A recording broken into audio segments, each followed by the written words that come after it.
Alors bonjour à tous, je me présente Valérie Baudouin-Carle, je suis conseillère principale chez TAC depuis maintenant 2 ans et demi et je suis spécialisée dans les communications numériques, notamment tout ce qui touche les campagnes digitales, la gestion de communauté ainsi que la maximisation de l'utilisation des données. L'Association québécoise de prévention du suicide m'a approchée parce qu'elle souhaite outiller les professionnels de médias sociaux, notamment les gestionnaires de communauté, en matière de prévention du suicide et plus particulièrement lorsqu'on fait face à des commentaires qui pourraient laisser suspecter une personne en situation de détresse. Donc, c'est une initiative que je trouve super pertinente dans le contexte actuel avec la montée des médias sociaux. Et c'est avec plaisir que je m'entretiens aujourd'hui avec Jérôme Gaudreault, directeur général de l'Association québécoise de prévention du suicide, et Marie-Ève Bernier, conseillère à la formation de l'AQPS. Alors, bonjour à vous deux. Bonjour Valérie. Bonjour Valérie. Donc, en commençant, Jérôme, pouvez-vous nous expliquer quel est le rôle de l'Association québécoise de prévention du suicide? Alors, l'Association québécoise de prévention du suicide, c'est un organisme à but non lucratif qui a pour mission de mobiliser les acteurs du milieu de la prévention du suicide et qui va aussi les soutenir. On offre des formations qui sont destinées soit aux intervenants, aux citoyens. On sensibilise le public, on mobilise les communautés et on influence les décideurs pour qu'on puisse tous ensemble bâtir un Québec sans suicide.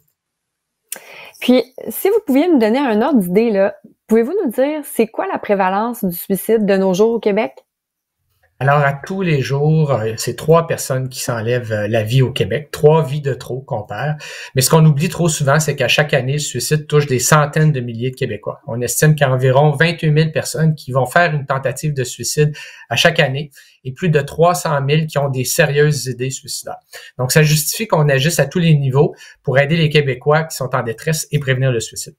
En effet, c'est vraiment des chiffres qui parlent. Moi, je m'intéresse aussi à tout ce qui est fait par rapport aux recherches qui ont été effectuées dans le passé. Est-ce qu'aujourd'hui, on sait réellement qu'est-ce qui cause le suicide? Ben, ce qu'on sait, puis ça revient constamment, c'est que le suicide, c'est multifactoriel. Hein. On peut pas mettre le doigt sur une seule et unique cause pour expliquer un suicide. La détresse qui va mener au geste, c'est généralement causé par une combinaison de plusieurs facteurs. Donc, par exemple, des troubles de santé mentale, ça peut être des difficultés spécifiques qu'on rencontre dans notre vie, ça peut être des troubles de consommation, par exemple. Donc, on peut pas non plus travailler sur un seul facteur de risque et espérer enrayer tous les suicides. Et tous les groupes d'individus peuvent être touchés, et ça, peu importe l'âge, la communauté d'appartenance et le milieu socio-économique.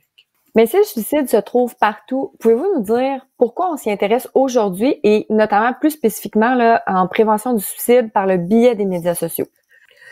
Donc, on le voit depuis plusieurs années, hein, Internet a pris davantage de place dans tous les aspects de notre vie, que ce soit, par exemple, pour la consommation, la socialisation, le divertissement. On a mobilisé, colonisé même, je dirais, les médias sociaux. On va exprimer ce qu'on vit, on va partager des nouvelles, des étapes de vie importantes, par exemple, des mariages, des naissances.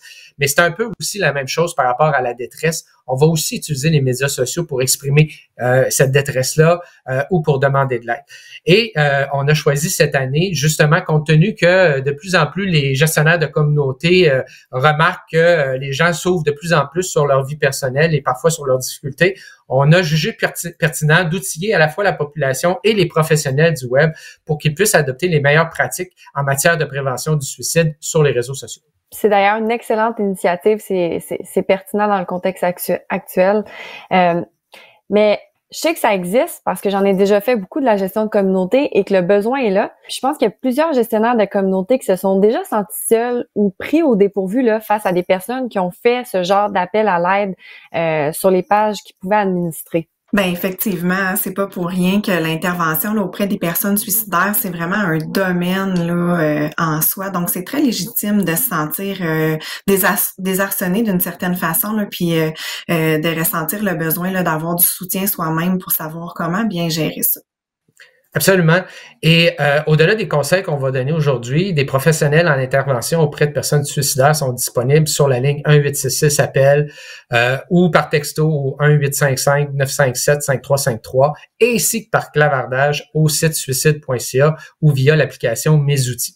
Donc, ces services-là, tous ces services-là sont offerts 24 heures par jour, 7 jours par semaine, à la fois en français et en anglais, à travers l'ensemble du Québec. Donc, vous pourrez toujours vous y référer lorsque vous allez devoir communiquer avec une personne suicidaire ou même en amont si vous percevez des signes avant-coureurs ou après coup si vous avez besoin d'en parler. Absolument. Dans le fond, là, ce qu'on tente de traduire ici, là, c'est faut vraiment pas rester toute seule. Là. Si on ressent le besoin d'être épaulé, là, faut vraiment pas hésiter à aller chercher de l'aide. Exactement. Puis c'est des super outils là pour pouvoir nous épauler dans cette gestion-là. On a souvent l'impression que ces services sont dédiés plutôt aux personnes en détresse puis aux proches de ces personnes-là. C'est vrai que dans le choix de mots, le mot proche peut faire référence uniquement aux personnes en détresse ou à la famille, aux amis de la personne en détresse, mais en fait, c'est plutôt ça fait plutôt référence à toutes les personnes qui peuvent être à proximité d'une personne suicidaire, qui sont en contact avec cette personne-là, qui essayent de l'aider et qui veulent pas laisser passer la détresse. C'est super intéressant à savoir que ces ressources-là s'adressent pas seulement aux proches. Donc, maintenant, lorsqu'on parle de détresse suicidaire, la première chose à laquelle on pense tous, c'est vraiment les mots qui sont un peu plus évidents, là, je vais m'enlever la vie ou ce genre de choses-là qu'on pourrait voir à l'écrit. Mais en tant que gestionnaire de communauté, est-ce qu'il y a des expressions particulières ou des mots, des comportements auxquels on devrait porter une attention plus marquée lorsqu'on effectue la veille de nos commentaires ou dans nos messageries privées? Ben, c'est sûr que les signes avant-coureurs là peuvent être moins évidents à déceler en ligne, encore plus à travers une communauté là quand on gère cette communauté-là de façon professionnelle. C'est sûr que quand on connaît la personne, on est davantage en contact là avec les signes avant-coureurs. Là, on peut penser à l'apparition des symptômes qui sont plus des symptômes émotionnels là, comme l'irritabilité, des manifestations d'anxiété, l'humeur dépressive. Il y a aussi tout ce qui est lié aux indices plus comportementaux qu'on appelle. Donc, on peut avoir là, quelqu'un qui va changer brusquement de comportement. On peut avoir des signes comme les dons d'objets, par exemple, une personne qui va s'isoler davantage ou qui va se mettre à s'intéresser là, vraiment beaucoup à la question du suicide, qui va faire une rédaction d'une lettre d'intention, par exemple. Il y a aussi là tout ce qui est lié là aux signes plus cognitifs qu'on appelle. Donc, ça va être important de relever ces signes-là aussi. Là, une personne qui a des problèmes de concentration, par exemple, qu'elle n'avait pas avant, une personne qui perd la mémoire ou qui a moins de motivation, qui démontre une confusion dans la façon qu'elle a de s'exprimer. C'est sûr que, comme je vous disais, là, c'est pas nécessairement facile là, à déceler en ligne, mais c'est quand même des indicateurs là, auxquels on peut s'intéresser. Je me questionnais à savoir, est-ce que ça vaut vraiment la peine d'agir auprès d'une personne qui nous semble présenter ces signes, mais si on la connaît pas réellement? Je pense entre autres à certains abonnés qu'on pouvait voir revenir plus régulièrement sur nos communautés, pour qui on a peut-être davantage d'indices sur le comportement ou une meilleure compréhension de ce qu'ils peuvent être. Ben, la bonne réponse va toujours être oui. En matière de prévention du suicide, là, il vaut toujours mieux agir que de ne rien faire. Puis même si, au bout du compte, on se rend compte qu'on s'inquiétait pour rien, mais ça a valu quand même la peine de valider la situation. Dans le doute, là, en matière de prévention du suicide, dans le doute, il faut pas s'abstenir. La personne qui nous inquiète, là, ça se peut qu'elle est isolée, qu'elle était incapable d'avoir accès à de l'aide. Donc, c'est une fausse, et en plus, c'est une fausse croyance de penser que de parler du suicide pourrait soudainement donner l'idée à la personne. Donc, il n'y a vraiment aucun problème à aborder ces questions-là avec des gens. En effet, c'est certain que de toujours être là pour ceux qui en ont besoin, ça fait partie du rôle un peu d'un gestionnaire de communauté. Puis je me demandais comment on agit pour aborder ce sujet-là avec eux. Mais au fait, ce qu'on suggère là, c'est vraiment d'écrire à la personne en privé. Dans le fond, si il n'y a pas d'appel à l'aide là clair sur la communauté, mais que c'est plus des indices qui s'accumulent, ben ça va être important là, de nommer notre inquiétude finalement à la personne pour qui on a des inquiétudes, puis parler franchement là, de suicide.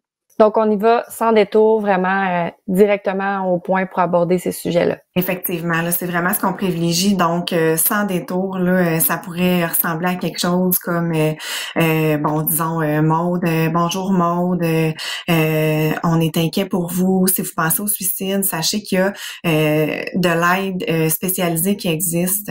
Vous n'avez pas nécessairement besoin là, de savoir quoi dire ou comment le dire. Est-ce que vous êtes seul présentement? Il y a des intervenants professionnels qui sont disponibles 24 heures sur 24, 7 jours sur 7 pour vous écouter. Puis ça, peu importe là, partout à travers le Québec où vous résidez.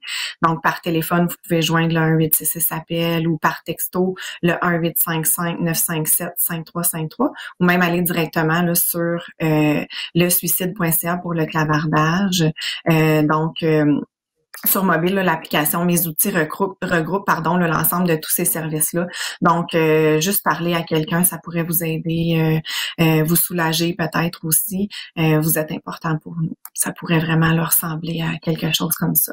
Au fait, dans ce type de message-là, on a vraiment les éléments clés. Dans le fond, ce qu'on veut là, ici, c'est nommer notre inquiétude à la personne, lui demander finalement si elle a besoin d'aide, demander à la personne un petit peu qu'est-ce qui se passe, c'est quoi sa situation, puis l'inciter à demander de l'aide et surtout, lui fournir les ressources d'aide nationales. Donc, les ressources nationales, c'est réellement un élément clé dans ce cas-ci? Oui, absolument, parce que ce qu'on veut ici, là, c'est que la personne puisse recevoir une réponse. Là, on sait que ça peut être plus difficile pour les gens parfois de demander de l'aide où ils n'auront peut-être pas nécessairement là, ce réflexe-là, particulièrement les hommes. Les gens peuvent faire une demande d'aide, hein? Donc on veut qu'elle soit bien répondue, cette demande-là. Peut-être que des fois, les gens n'auront pas une tendance à retourner demander là, une deuxième fois, là, cogner à nouveau à une porte. Donc, c'est vraiment primordial que l'aide soit vraiment disponible quand ils en font la demande. Oui, et c'est exactement pour ça que la QPS est très content d'avoir mis en place, avec le soutien du ministère de la Santé et des Services sociaux du Québec, le service numérique québécois de prévention du suicide qui est disponible via suicide.ca, qui offre une option supplémentaire en matière d'aide aux personnes suicidaires et à leurs proches. Pour certaines personnes, l'utilisation du texto, du clavardage, c'est peut-être une manière plus facile, plus accessible pour communiquer une certaine détresse. Donc, c'est important que ces personnes-là puissent aussi avoir accès à des intervenants professionnels qui sont spécialisés en prévention du suicide, et ça, en tout temps et dans les deux langues. En effet. Puis, tu sais, c'est certain que moi, en tant que professionnel du web, je vais toujours être pour le déploiement des stratégies numériques qui vont chercher à donner de l'aide aux gens. Toutefois, je m'intéresse à savoir si ça a quand même fait ses preuves. Tu sais, il y a certaines personnes qui pourraient douter de l'intervention numérique par peur que ce soit pas assez présentiel, physique, proche de la personne. Donc, est-ce que le fait d'avoir un écran, ça ajoute une difficulté supplémentaire? Est-ce que ça a fait ses preuves de parler de façon numérique? En fait, ça fait ses preuves de plus en plus. Le Québec fait partie d'un mouvement là, qui s'étend à travers le monde d'offres de services en ligne. C'est un moyen qui est tout à fait légitime et qui offre les mêmes stratégies d'intervention que si on était au téléphone. Il y a des défis quand même supplémentaires parce qu'on n'a pas accès à la même information qu'on pourrait avoir au téléphone, mais il reste que c'est quand même un moyen qui a fait ses preuves, qu'on peut interpeller, et les intervenants à qui on parle sont aussi bien formés que ceux qui sont sur les lignes téléphoniques. Super intéressant, merci Jérôme. Puis jusqu'à maintenant, on a parlé beaucoup des signes avant-coureurs, mais j'aimerais ça qu'on s'intéresse aux signes plus concrets qui démontrent qu'il faut vraiment intervenir. Quand est-ce qu'on devrait agir, puis qu'est-ce qu'on devrait faire différemment en mode préventif? Est-ce que tu as une idée, Marie-Ève? Oui, ben effectivement, c'est sûr que quand on est en personne, là, on a accès à un petit peu plus des fois là davantage d'indices. Hein. Finalement, on va voir là la personne. Des fois, on peut observer certaines choses. Par exemple, quelqu'un qui aurait une apparence plus négligée ou qui nous apparaît fatigué, par exemple, quelqu'un qui aurait perdu beaucoup de poids, des choses comme ça. Fait qu'on est en mesure de faire des observations là vraiment visuelles, mais il nous reste quand même des indices là qui peuvent être décelés en ligne. Souvent, on va l'observer dans le fond dans le discours de la personne. On va avoir accès à quelque chose qui est peut-être un petit peu plus mélancolique ou nous ce qu'on dit c'est une désillusion face à la société dans le fond. Hein. Fait que souvent dans les propos là de la personne, ça va ressembler à quelque chose qui pourrait sonner là comme ben on peut plus faire confiance à personne dans cette société là ou ben c'est impossible de s'en sortir. Dès que tu veux te relever, il y a quelqu'un qui est là par exemple pour te rabaisser. Des fois, on va sentir aussi du désespoir dans le discours de la personne. Ça peut ressembler à plus quelque chose qui va être comme ben j'ai tout essayé, il y a rien qui marche, je vois vraiment pas comment ça pourrait aller mieux, j'ai l'impression qu'il y a plus rien qui est possible, par exemple. Des fois, on va l'observer dans un sentiment de solitude. Tu sais, par exemple, la personne, elle va nous dire, ben j'ai beau avoir 72 amis sur Facebook, mais au quotidien, je me sens quand même seule. Ou ben ça fait vraiment plusieurs semaines que j'ai pas vu personne. Tu sais, quelqu'un qui va être vraiment là davantage isolé. Puis des fois, on peut avoir aussi accès à des propos qui sont plus teintés de colère ou d'agressivité.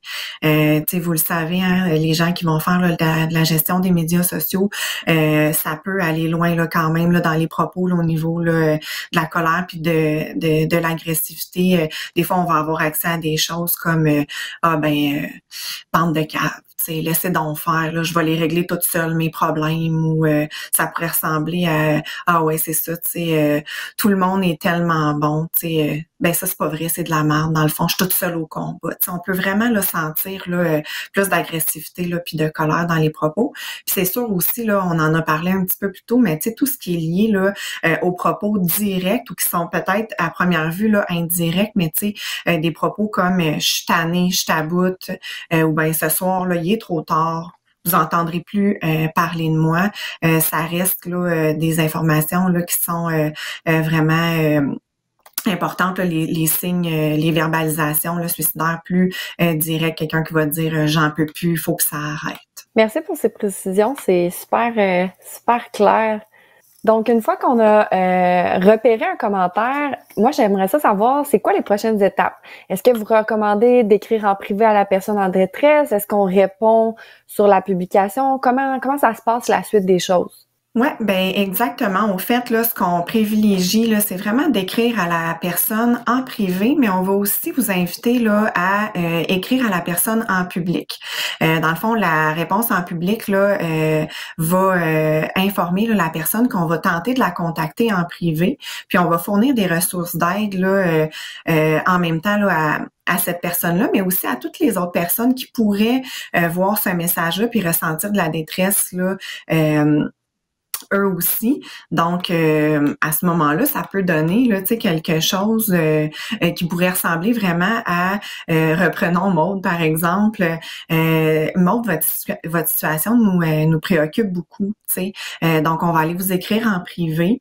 On en profite pour dire à tout le monde que si vous avez besoin d'aide pour vous ou pour un proche, ben vous pouvez communiquer là, avec les ressources d'aide qu'on a mentionnées dans le fond un petit peu plus tôt là, dans notre échange.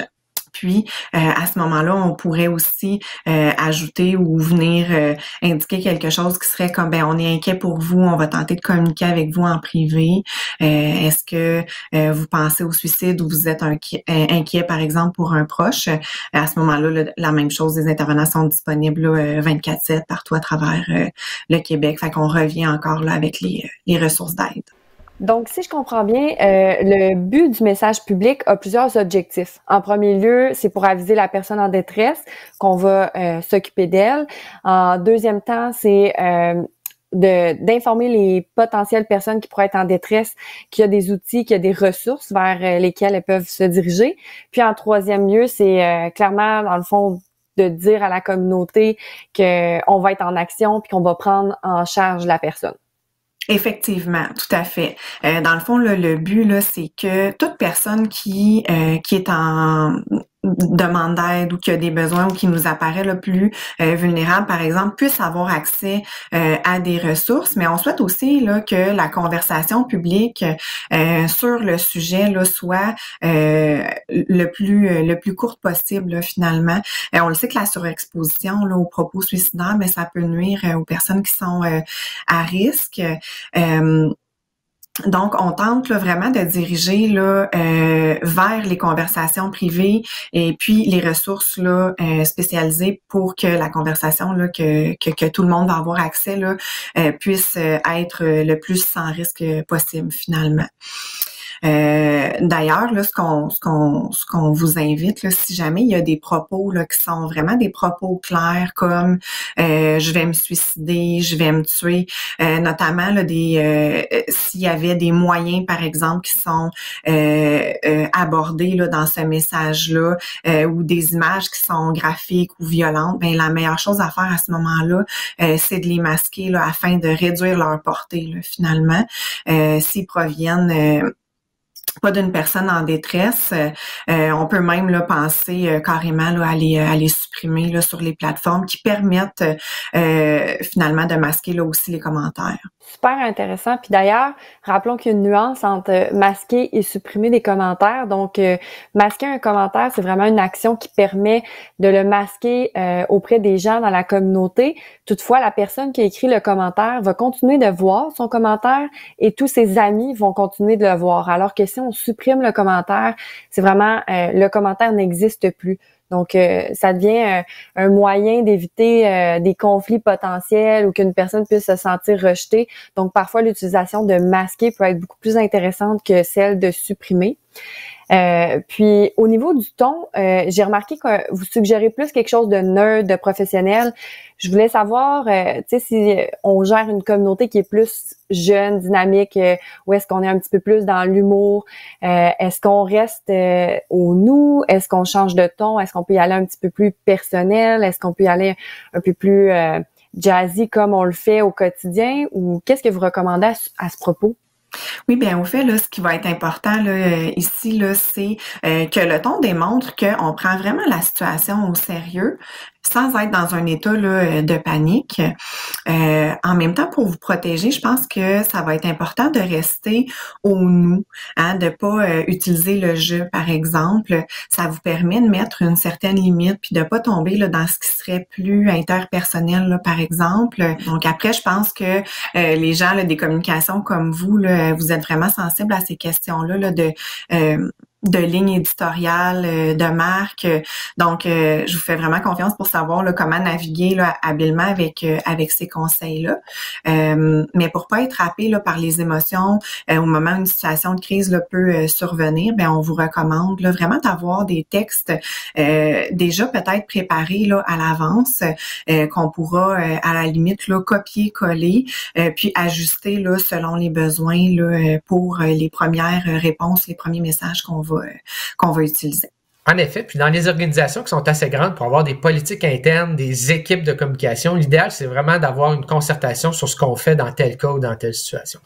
Et ensuite, on fait circuler ces informations-là, ces politiques-là dans d'autres départements, dans d'autres divisions de l'organisation, parce que ces gens-là qui vivent des difficultés peuvent être connus dans d'autres secteurs pour X ou Y raison.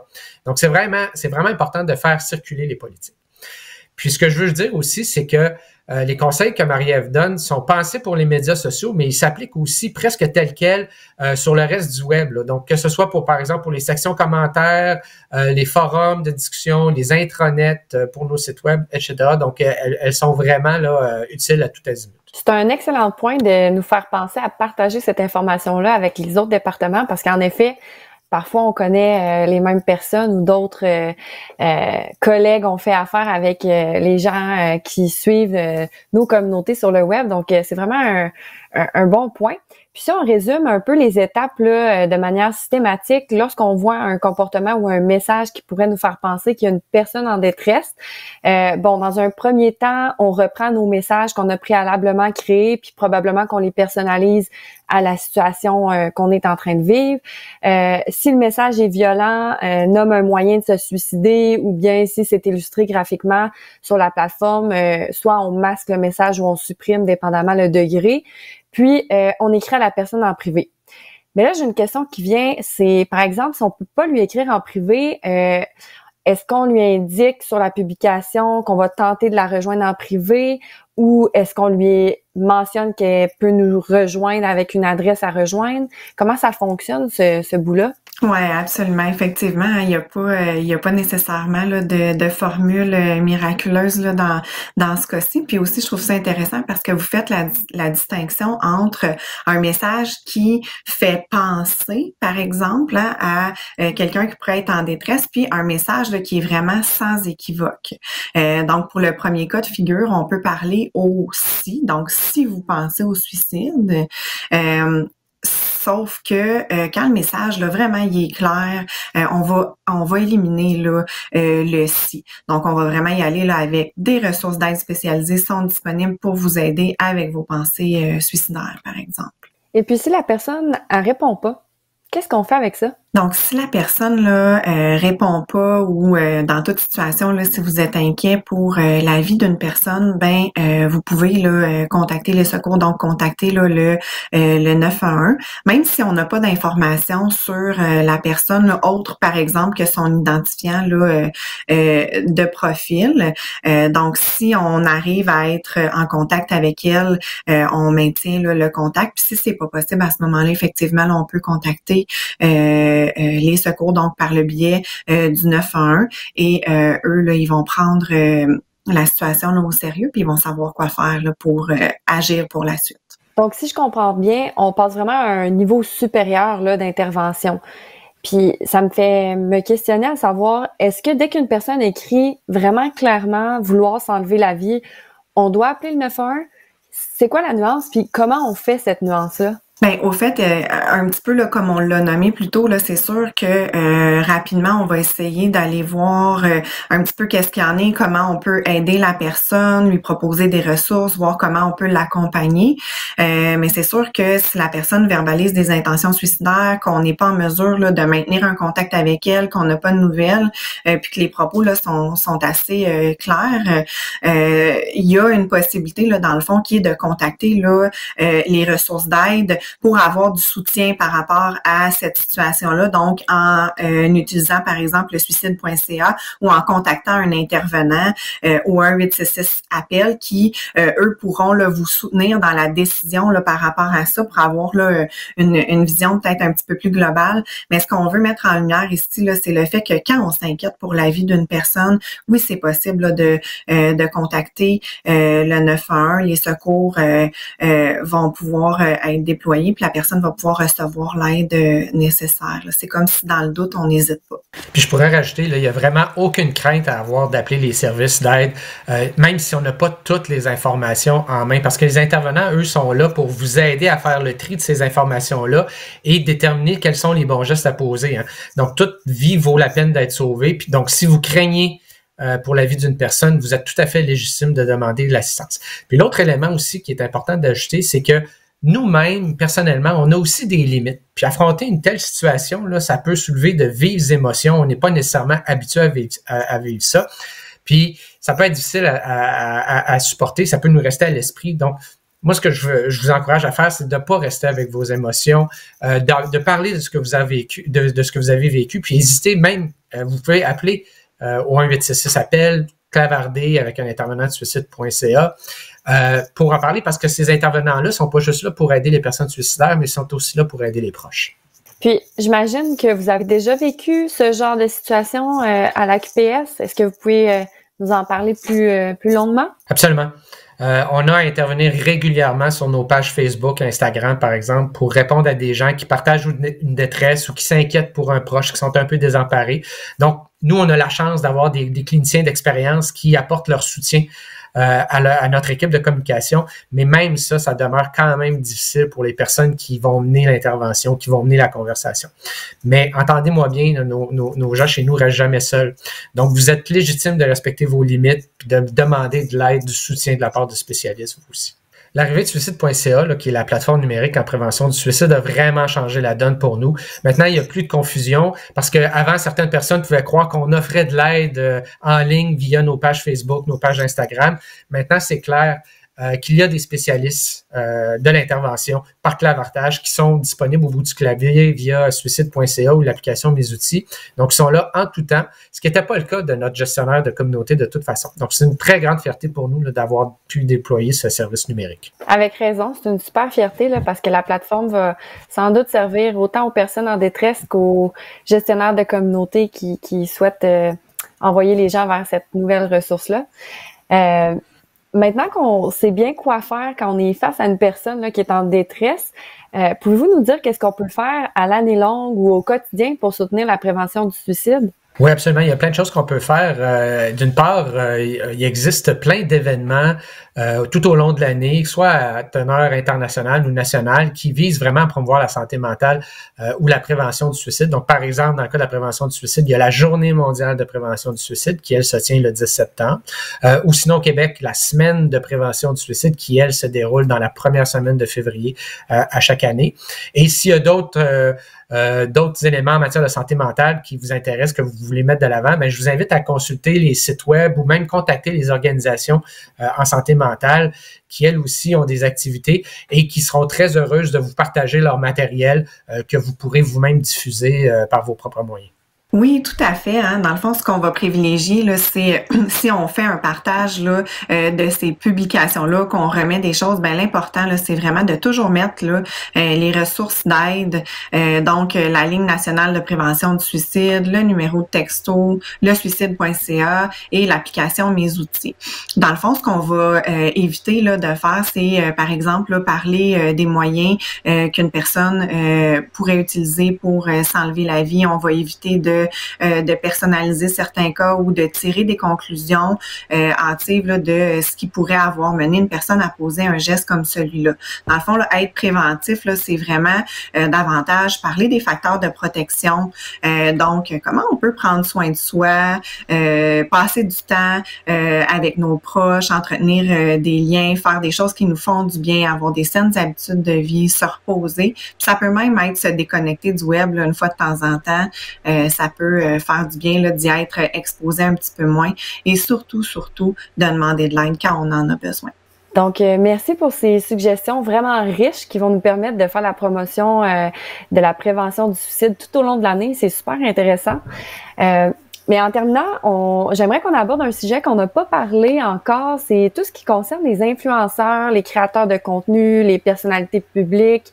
Tu sais, justement, on pourrait penser là aux vedettes qui ont des comptes sur les médias sociaux. Puis, il y en a certains qui ont déjà partagé des témoignages touchants concernant leur santé mentale ou d'autres peut-être même par rapport à des idées suicidaires qu'ils auraient pu avoir par le passé, là. Puis ça me soulève beaucoup de questions, à savoir, de un, est-ce que c'est une bonne idée de faire ça? Puis de deux, il y a sûrement une manière ou une façon de faire à privilégier quand on va aborder ce genre de choses-là. Donc, à quoi on peut s'attendre quand on partage ça également? Tu sais, est-ce que ça va faire appel à toutes sortes de commentaires? Est-ce que là, on va avoir besoin d'intervenir davantage? Donc, je serais curieuse de vous entendre à ce propos. Plusieurs choses. D'abord, si une personne souhaite parler de son vécu avec des pensées suicidaires et qu'elle se sent prête à recevoir les réactions que ça pourrait susciter, oui, je pense que c'est une bonne idée de le faire. Parler du suicide, témoigner avoir vécu avec des idées suicidaires sans nommer le moyen de se suicider, c'est très important. D'habitude, c'est pertinent. C'est pertinent parce que ça permet aux personnes qui sont prises avec des situations similaires, avec des idées suicidaires, d'abord de se sentir moins seules, de voir qu'il y a des modèles positifs qui sont passés à travers des situations des épreuves qui vivent aujourd'hui des choses qui sont belles. Il y a un après, on peut s'en remettre. Cela dit, il faut être prêt à faire face à cette vague de confidence-là. Les messages peuvent être autant publics que privés. Ça peut être des demandes d'aide, de conseils, de soutien. Ça peut être des partages, des témoignages d'histoires très, très difficiles. Donc, les gens là, qui s'y reconnaissent dans ce qu'on partage vont habituellement s'y raccrocher. Donc, il faut se sentir assez fort pour réussir à se détacher de ces histoires-là que les gens vont nous raconter. Il ne faut pas se les approprier. Donc, tout ce qu'on peut faire, on l'a nommé à maintes reprises pendant le webinaire, encore une fois, c'est de diriger les personnes vers les services disponibles. Il faut aussi mettre ses limites, se respecter, s'écouter. Faut être conscient là, qu'on n'aura pas nécessairement la capacité de régler les problèmes de tout le monde. On n'a pas à prendre le poids du monde sur nos épaules. Et en cas de souci, si on questionne encore une fois nous-mêmes, on peut appeler les services d'aide que sont 1-866-APPEL ou le suicide.ca. Super intéressant. Donc, si je comprends bien, tu sais, l'important, c'est vraiment de se préparer dans une telle situation. Si on a une équipe de communication, s'assurer qu'on leur a passé le mot, qu'on allait publier ce type de contenu-là, s'assurer qu'on a quelqu'un qui s'occupe de la veille, de la gestion des messages privés, puis, tu sais, vraiment connaître les ressources d'aide puis être prêt. Donc, c'est vraiment ce que j'en retiens. Ben effectivement. Au fait, la personne, là, ce qu'on dit, là, c'est qu'elle doit finalement demeurer là, prête à recevoir des témoignages, des demandes d'aide, parce que le constat qu'on a fait, là, c'est que ça peut lui arriver. En fait, ça risque fort bien de lui arriver dans le moment finalement où elle va faire ce type de publication-là. Ça se peut aussi que ça soit fait ailleurs que par le biais des réseaux sociaux, donc même à l'extérieur, dans sa vie, là, elle pourrait être exposée à ça en étant en contact avec certaines personnes qui voudraient à leur tour lui partager certaines choses.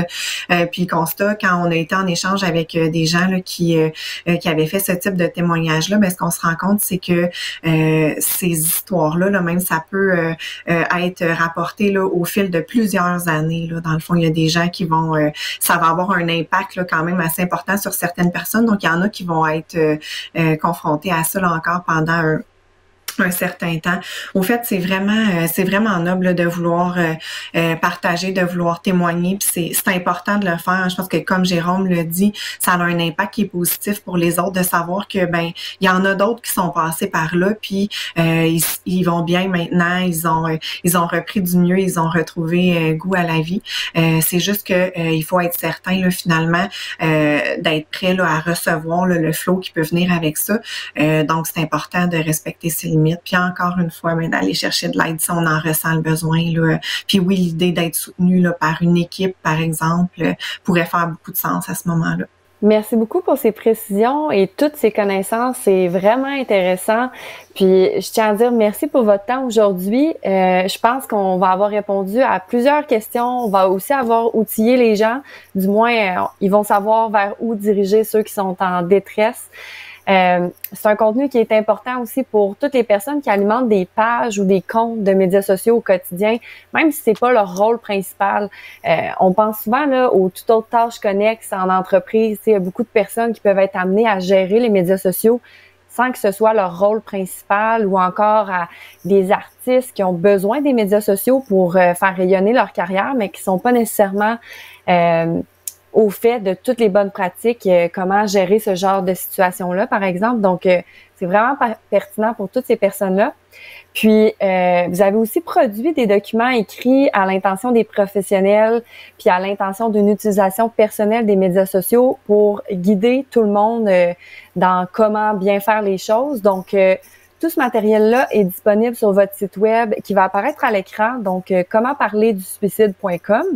Puis, les ressources dont on a parlé aujourd'hui tout au long de la discussion vont également s'afficher à la toute fin de la vidéo si jamais vous voulez les prendre en note là, pour être sûr de les avoir tout prêts en cas de situation pareille. Donc, encore une fois, merci à vous deux, Jérôme, Marie-Ève. Ça a été un réel plaisir de m'entretenir avec vous aujourd'hui. Merci, Valérie. Merci.